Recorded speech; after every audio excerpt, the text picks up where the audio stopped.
5 schools in Badula temporarily closed due to effects of noxious gases. Civil society calls on the central bank to punish those involved in the bond scam before investigating whistleblowers. Who is the true owner of the land in Malwana?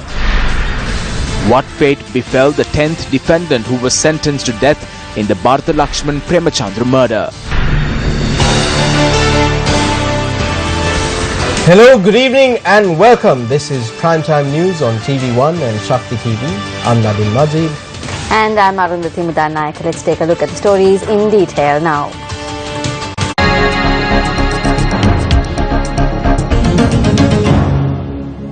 "50 retired soldiers who were recruited as technical officers received their letters of appointment today during an event held under the auspices of President Maithripala Sirisena.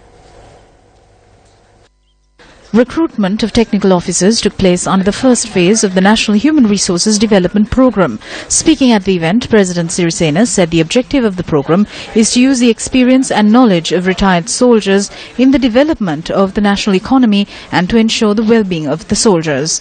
The head of state also addressed allegations that the current government is not treating its soldiers in a just manner by stating that the government is dedicated to ensure the well-being of all security forces personnel.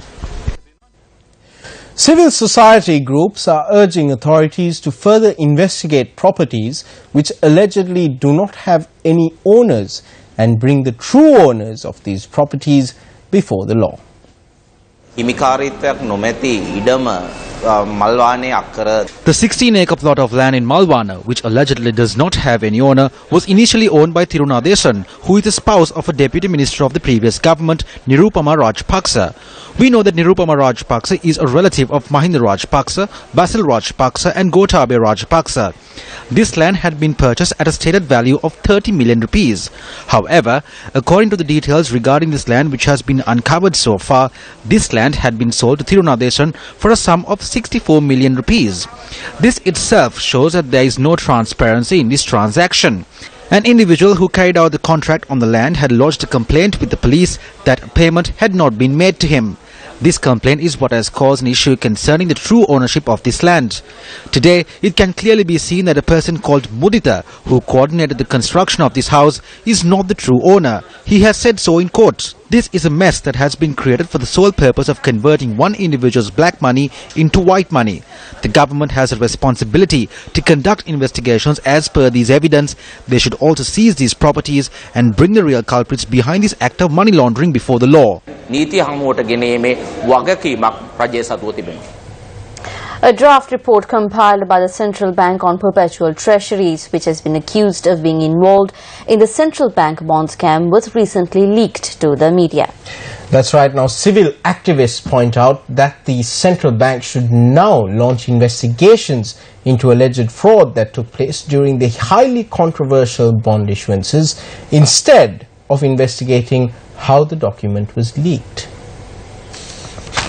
The Central Bank of Sri Lanka, issuing a media release, stated that they have requested authorities to launch an investigation into the unauthorized release of a report related to the examination of perpetual treasuries conducted by the Central Bank. The release notes that the report had not been completed and that the final report has not been submitted to the Mantri Board for its consideration. Charges have been levelled that the government suffered extensive losses due to actions related to the 2015 February and 2016 March bond issuance. Civil activists charged that primary dealer Perpetual Treasuries, which is allegedly owned by Arjuna Aloysius, the son-in-law of former Central Bank Governor Arjuna Mahendran, earned an extraordinary profit through this. As the report that you are referring to reveals, they had borrowed money from the central bank at 7.5%, and the report says in the first 2 weeks, within 8 days of April, they have borrowed 66 billion from the central bank at 7.5% and lent to the government at 13%. So that is how the big profits have been made. The report is actually, the central bank has issued a statement today in the evening. It has not denied that it was a report that had been prepared in the central bank. What it has actually said is that central bank had not authorized the people who had prepared the report to release it to public domain. So it's a credible report that had been prepared in the central bank. I have seen these on-site examination reports, this is one of the finest reports that had been prepared in the central bank. In my opinion, I think the person or the team that prepared this report, that did this initial investigation to formulate this report, would have certainly known one thing, that it will not have an official sanction in the end, whatever the findings are. For that reason, they had no choice but to leak it to the public, release it, let the public take care of it. The findings in the report are all if you look at them, they are shocking. Shocking in the sense the type of transaction they have done, how they have abused the borrowing power from the central bank, how they have robbed the money belonging to the members of the Employees Provident Fund and so forth. All these details are documented in the report. 49.4 billion was bid by perpetual treasuries on the March 29-31st bids, treasury bonds, when they were short of 36 billion to pay for it. The others also would have done the same thing, but they were not favored. They were not given that favored service by the central bank. They were not offered that money, that opportunity. So it's a loss to them. When Arjuna Mahendran has done something wrong, the Prime Minister says Cabral did the same thing. My God. This is what the government is doing. So our worry is, this government came into this position because of the choice of one person, that is the President. In the President, people found a person to rely on, a person to depend on, to carry forward this country. Unfortunately, our worry is that President has only about 3.5 years more. And after that he is not going to come. Who is going to come? That is why we are pressurizing the President. They are retaining officials linked to financial fraud. However, they are lodging complaints with the CID in order to find out how this document was leaked. There is an old saying, when we point at the moon, the people stare at the finger. This incident is similar to it. The largest fund in Asia, which is the EPF, has a capital of 1.3 trillion. Their profit was 1,300 million. However, Perpetual Treasuries has recorded a profit of 9,857 million. When the COPE committee report is released, the Voice Against Corruption will initiate legal action against those connected to this. දූෂිතයන්ට විරුද්ධව නීතිමය ක්‍රියාමාර්ගයන් අපි කටයුතු කරනවා. මේකේ මේ සිකුරාදා monitoring board එක කරන්නේ මොකක්ද කියලා අපි I'm waiting to see what steps the monetary board will take this Friday. We trust the governor of the central bank and we believe him to be an honest individual. That is why the president gave this appointment. Let us give him a chance. Let us see the decision the monetary board reaches after they convene on Friday. Else, there is another process that can be adopted. Give the president some time to implement it. එහෙම නැත්නම් වෙන ක්‍රමයක් තියෙනවා අනුගමනය කරන්න. ඒ ක්‍රමය ජනාධිපතිතුමාට අනුගමනය කරන්න කාල සීමාවක් දෙන්න. The 10th defendant who was handed down the death penalty over the murder of Bharata Lakshman Premachandra is still in the wind. What has happened to him? The death penalty was handed down on the 8th of last month by the Colombo High Court to former MP Duminda Silva, Anura Tushara Dimel, Chaminda Ravi Jainath alias Demodagoda Chaminda, Sarat Bandara and Priyantha Janaka Bandara Disanayaka Galagoda. It was only revealed during the hearing that Priyantha Janaka Bandara Disanayaka Galagoda had gone missing. This individual, who served in the Commando Regiment in the Sri Lanka Army, is said to have had close ties with Duminda Silva.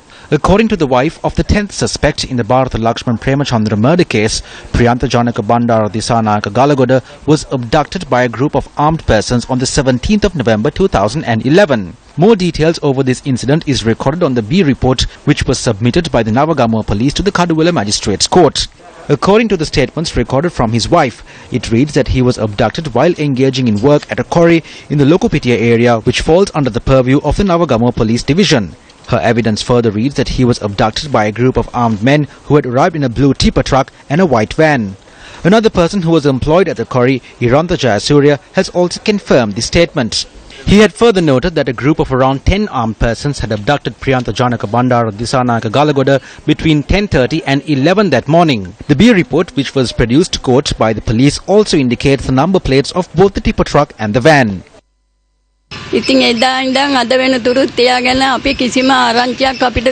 We have not received any information about him. We are unaware if he worked for Duminda Silva. He did politics with him. My son helped him in every way and supported him during his meetings. I know that he was named as a suspect in the case. I went to them and asked about my son. He said that he didn't work with him.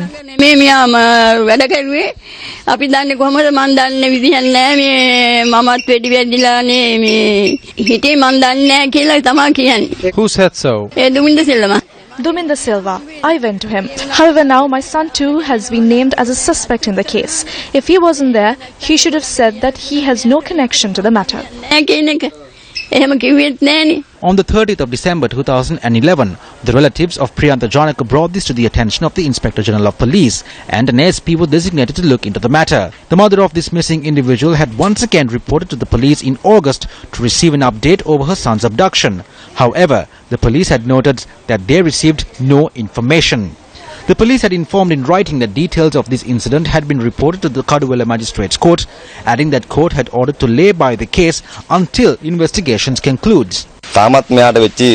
We have received no information about his disappearance. We are not even sure if he is alive. Neither do we know if he is abducted. We have spoken to all officials of the previous regime. However, we received no information.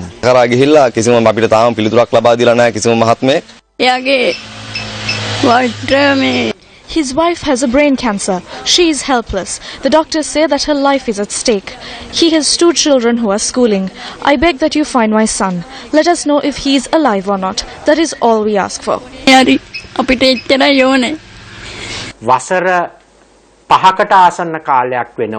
It is very clear that although there is factual evidence and a clear summary of the B report, the police have been unable to trace this individual. It has been 5 years now.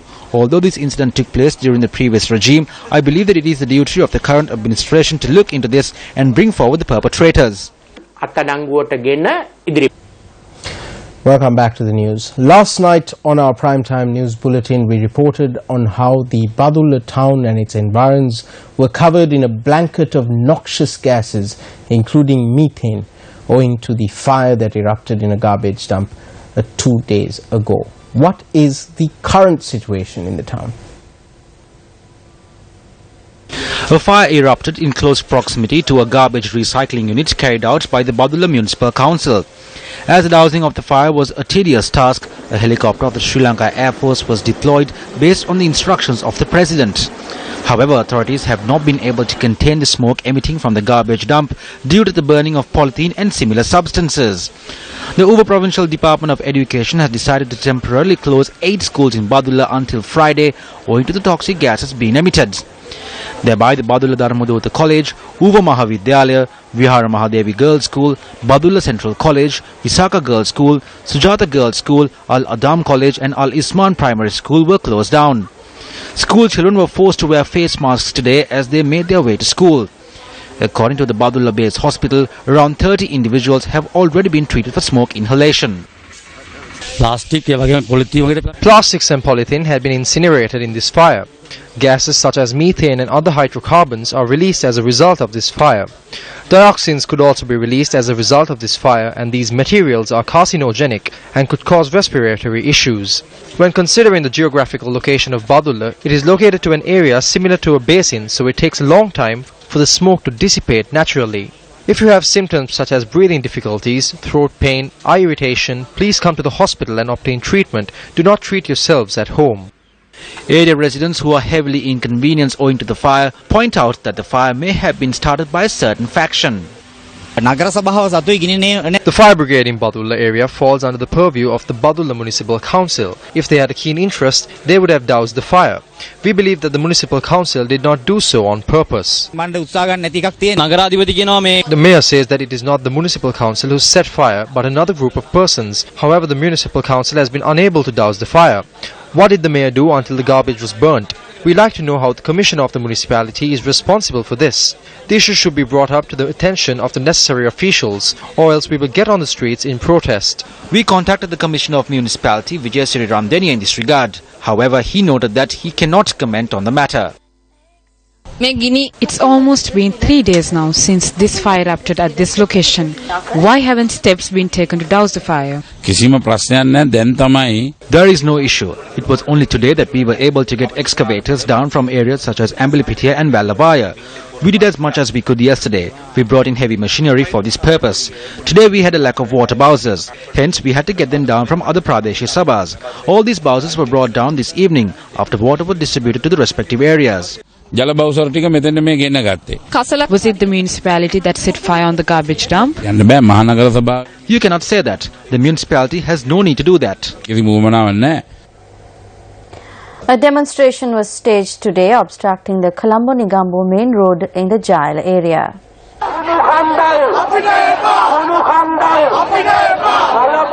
It was recently reported that garbage collected at the Meethotamulla garbage dump is being relocated to Otekale in Madama Junction in Ekala. The protest was staged against this decision. Residents of Ekala say that Otekale is the low-lying area to which water recedes to from the Gampaha, Ekala and Jaila areas. Locals point out that disposing garbage at this location could cause a risk of pollution to the Attanagalu Oya and Dadugam Oya while also causing many health hazards. The demonstrators arrived at the Jaila Divisional Secretariat and handed over a letter to the Divisional Secretary and dispersed while stressing the need for a reasonable solution. As severe drought conditions continue to have a detrimental effect on most parts of the island, reports have emerged that close to 600,000 people have now been affected. The Kapetiawa village in Mailepitia, Kandy is one such area which has been severely affected by the drought. Around 100 families of the village sustain their water requirements with pipe-borne water supplied from the National Water Supply and Drainage Board. However, due to the drought, the village has not been receiving water for several weeks. We get water only once or twice a week. We do get water on days there is a steady supply, but those who live on higher ground don't get water at all.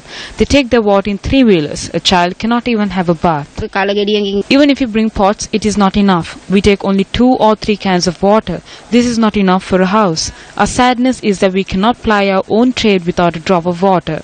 We have to carry water on our shoulders or pay 350 rupees for a 3-wheeler. However, the Department of Meteorology says that showers could be expected as the persisting drought is most likely to recede in the coming few days. We expect a certain change in the prevalent dry weather condition. We are expecting the intermonsoonal condition to gradually come into effect across the island after the 13th of this month. By the 13th or 14th, rains are expected during the evenings in the northern, eastern and Uva provinces, which are facing the drought. Let's now take a look at several cases which were taken up in courts today. Indictments were issued by the Colombo High Court against UPFA parliamentarian Udaya Gammanpilla over alleged defrauding of an Australian businessman. While over 6 charges including preparation of fraudulent documentation and misappropriation of funds are against him, Udaya Gammanpilla presented the motion in court today requesting permission to travel overseas. While Gammanpilla was released on a cash bail of 100,000 rupees and 2 sureties of 500,000 rupees each over one case, another cash bail of 500,000 rupees and 2 sureties of 2 million rupees each was set against him over another case. Granting permission to Gammanpilla to travel overseas, court ordered that he be present before the Special Crimes Unit of the CID on the morning of the last Sunday of each month. Singathilanka Vidusha, commonly known as Chili, who was arrested on the charge of assaulting an individual, was ordered by Kaduwela Magistrate Dhammika Hemapala to be remanded until the 25th of this month. The 57-year-old individual who was allegedly assaulted by Chili last Thursday continues to receive treatment at the Thalangama Regional Hospital for his injuries. Son of parliamentarian Keheli Rambukwala, Ramit Rambukwala, pleaded guilty in court to 5 charges against him in relation to a motor accident. Accordingly, the Colombo Traffic Court magistrate imposed a fine of 29,000 rupees on him and ordered that the license of Ramit Rambukwala, which was suspended for 2 weeks, be released. The Colombo Chief Magistrate today granted permission to Major General Palita Fernando, who was released on bail recently, to participate in the athletics conference being held from the 24th of October to the 4th of November in Qatar. An order was issued by the Chief Magistrate to release the passport of Palitha Fernando under two sureties of 5 million rupees each. Relatives of late parliamentarian Nadaraja Raviraj objected in court today for his murder case to be heard before a jury. Attorneys representing the aggrieved party said as charges have been raised under the Prevention of Terrorism Act, the case should be heard devoid of a jury. The Attorney General informed court that objections in this regard will be filed at the High Court tomorrow. The Inspector General of Police expressed his stance today on reports of alleged misconduct on the part of police officers. If a police officer engages in any illegal activity, acts in a manner which causes public distress, neglects his duty or fails to heed orders, disciplinary action will be taken against the officer according to the Code of Conduct. However, allegations should not be levelled at officers who discharge their duties or use minimal force when they have to.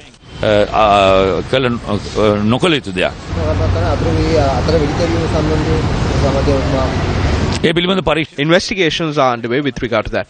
We are looking into the identity of the victim and we are investigating the OIC as well. The investigations will be fair and independent. The IGP expressed these views during an event held to mark the 50th anniversary of the Police Public Relations Division at the Sambuddha Lokaviharaya in Fort. How long does it take to send and receive a letter? It may take 3 to 4 days. But we came across a group of people in Ridhimalayada who have been anticipating a reply for their letters for over 53 years.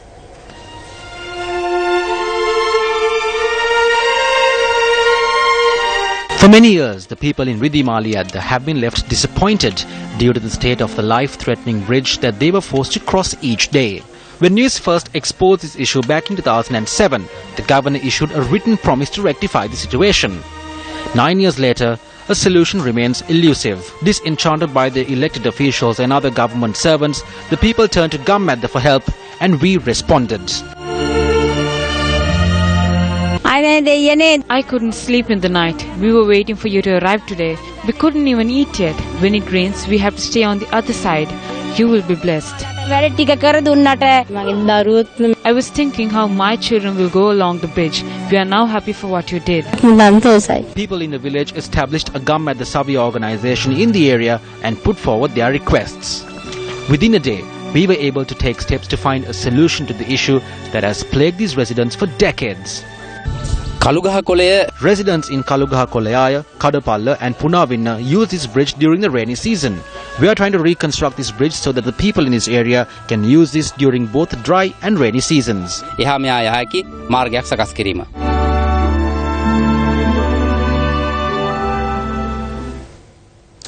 Suryawavar Development Coordination Committee meeting was held yesterday under the auspices of Minister Sajith Premadasa. During the meeting, attention was focused on the drinking water crisis that has risen as a result of the drought that is affecting many parts of the country. You cannot handle everything with one bowser. Therefore, I have hired several bowsers for Suryawavar at my personal expense. A sum of 1.7 million has been distributed among the divisional secretariat areas.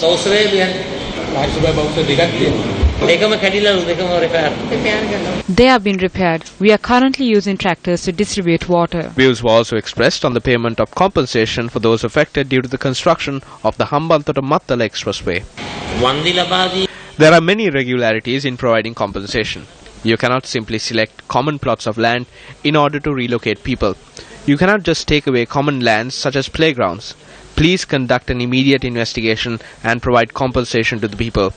The sum of money given for compensation is also insufficient. The inaugural ceremony of the annual Research Symposium 2016 of the University of Colombo was held today.